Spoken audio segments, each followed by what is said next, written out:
The original game came into us as a submission from an unknown, unpublished author.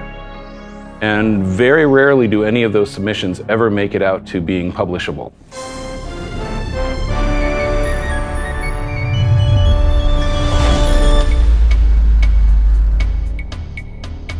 And we'd seen other games that were those kind of 4X space exploration and conquest games before, but our entire crew of playtesters at Microprose started really buzzing around this submission of a game that did it, and did it in a way that was more fun than just playing with a spreadsheet, which is what most of those other ones were. It really had this wonderfully elegant balance of simplicity and complexity that made it very engaging. At the time, though, the art on it was terrible, the audio was non-existent, the interface was really clunky. It was still a very, very rough prototype game. And as I said, it needed new artwork, it needed new music, but it had at its core a very solid engine.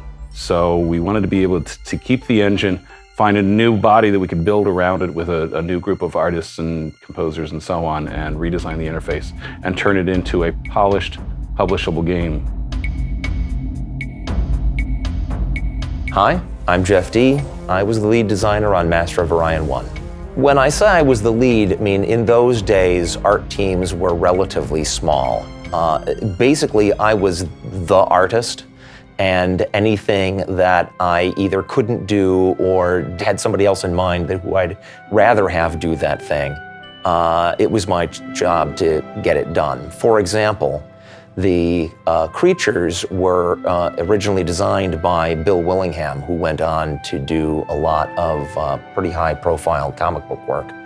I brought him in and we had a couple of meetings about how we wanted to approach the alien races. And then he did initial drawings of them and I did the final versions. Actually, I didn't even do all of the final versions of the aliens. George Purdy took some of Bill Willingham's drawings and made the variations for the scientist, the general, the emperors, the variations on the theme that Willingham had established. The hindmost of the Darlock Cabal greet you.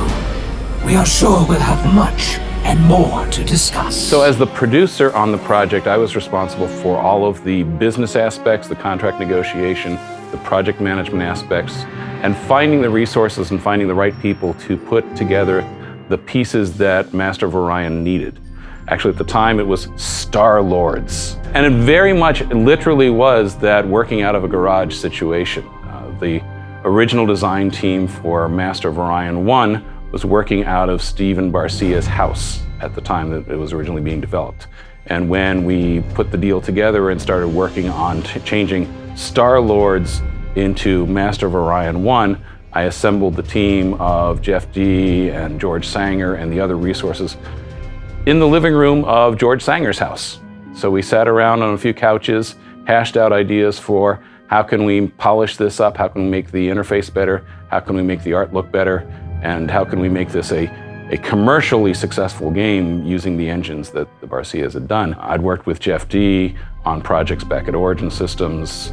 I'd worked with George Sanger also at Origin Systems as well. He became famous he and Dave Govett for doing the original soundtrack for the first Wing Commander games. And that just set the world on fire in terms of music and audio support back in those days. So pulling all those resources together, and we had a very short schedule at that point in time. We probably went from the point of signing the deal and taking that initial prototype to getting it out on the shelves in under 6 months.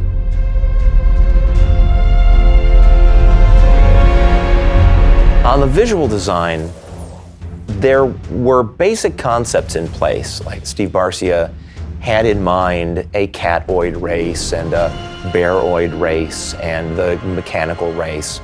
And he had names for them and things. That was already set. What was lacking was more thought being put into exactly how that would play out. And so I remember, talking with Bill Willingham, we didn't want to do just, it's a cat, but it's, upright like a person. So we made sure they had strange numbers of fingers or weird-shaped ears or unusual eyes. We wanted to make them alien as well as hitting those established science fiction tropes. The ships that I designed for Master of Orion were there for the purpose of allowing players to do their customization. Each ship has its own different types of engines and weapons and armor and all that, and they come in different standard sizes. So my job was to, come up with several different overall styles of ships, and then fill out, I believe it was 4 of each of the different sizes of ships within that general style. So there's ships that are spheres with engines attached to them, and there's ships that are more wedge-shaped.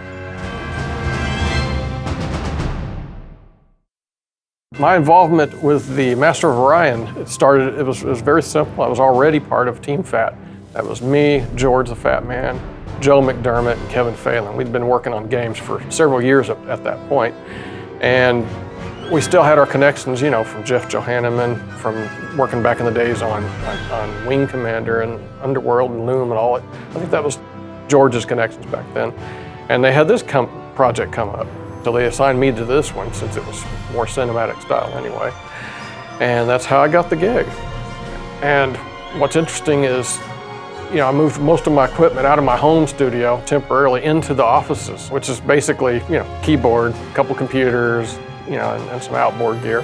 So it was all pretty portable. So I just moved it into a room at their headquarters. So I was actually able to be right there, kind of watching the artwork come together and work on it, with the Barcias and Joe Hanneman and Jeff D and all them. And I actually got to work on that first game in-house, so to speak, but as a contractor. So it was a good experience.